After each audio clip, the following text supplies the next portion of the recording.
رحمان پہ آدھارت بسم اللہ الرحمن الرحیم الف لام میم۔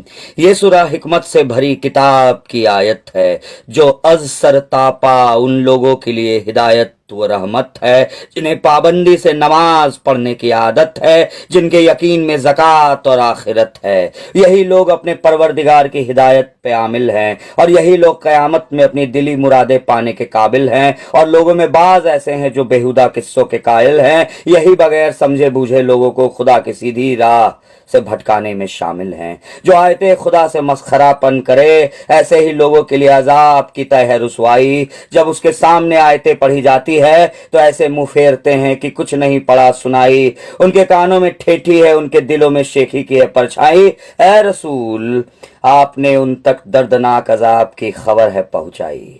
بے شک جو لوگ ایمان لائے اور اچھے کام کیے، ہرے بھرے باغوں کی نعمت کا وعدہ ہے۔ خدا ہی تو ہے جو سب پر غالب حکمت والا ہے۔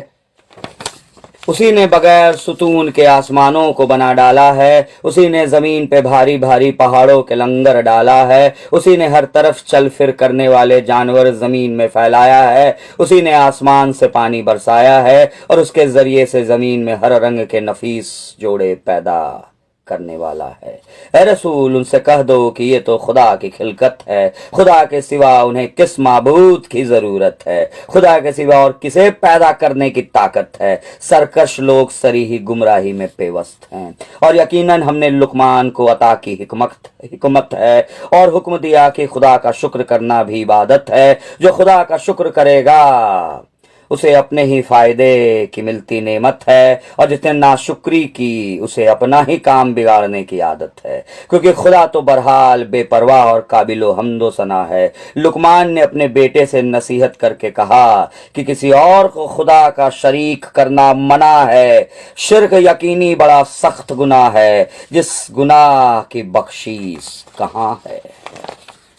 تاکید کی جاتی ہے کہ اللہ کا بھی شکر کرو اور والدین کا بھی۔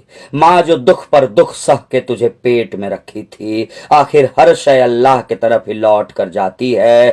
اگر ماں باپ بھی کہے مگر، تو اللہ کے ساتھ کوئی اور چیز شریک نہیں کی جاتی ہے۔ وہ کفر کو کہیں تو تم ان کی اطاعت نہ کرو مگر تکلیف نہ دو۔ دنیا کے کاموں میں اپنے والدین کا اچھی طرح ساتھ دو۔ جو ہر بات میں میرے ہی طرف رجوع کرے ان لوگوں کے طریقوں پہ چلو۔ تم سب میری طرف ہی رجوع کرو اور مجھ سے اپنے کام کا انجام لو۔ وہ عمل اچھا ہو یا برا ہو مگر رائی کے بھی برابر ہو، وہ کسی سخت پتھر کے اندر ہو، آسمان یا زمین میں چھپا ہو کہ ظاہر ہو۔ قیامت کے دن خدا کے چاہے ہر چیز حاضر ہو۔ خدا سے بڑا بھلا اور کون باریک بین واقف کار ہو۔ تو پابندی سے نماز پڑھا کر، لوگوں سے اچھا کام کرنے کو کہا کر، برے کام کرنے سے روک دیا کر، مصیبت پڑے تو صبر کیا کر، بے شک یہ ہمت کا کام کیا کر۔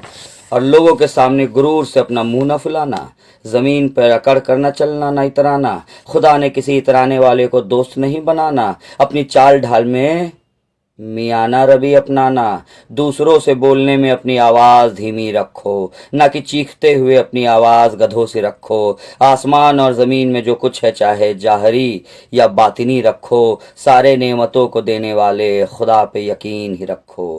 بعض لوگ خواہ خدا کے بارے میں جھگڑتے ہیں، حالانکہ ان کے پاس نہ علم ہے نہ ہدایت اور نہ کوئی روشن کتاب پڑھتے ہیں۔ جب ان سے پوچھا جاتا ہے کہ جو کتاب خدا نے نازل کی ہے اس کی پیروی کیوں نہیں کرتے ہیں، تو وہ چھوٹتے ہی کہتے ہیں کہ ہم تو اپنے باپ داداؤں کی راہ پہ ہی چلتے ہیں، چاہے ان کے باپ دادا جہنم کے عذاب کی طرف ہی چلتے ہیں۔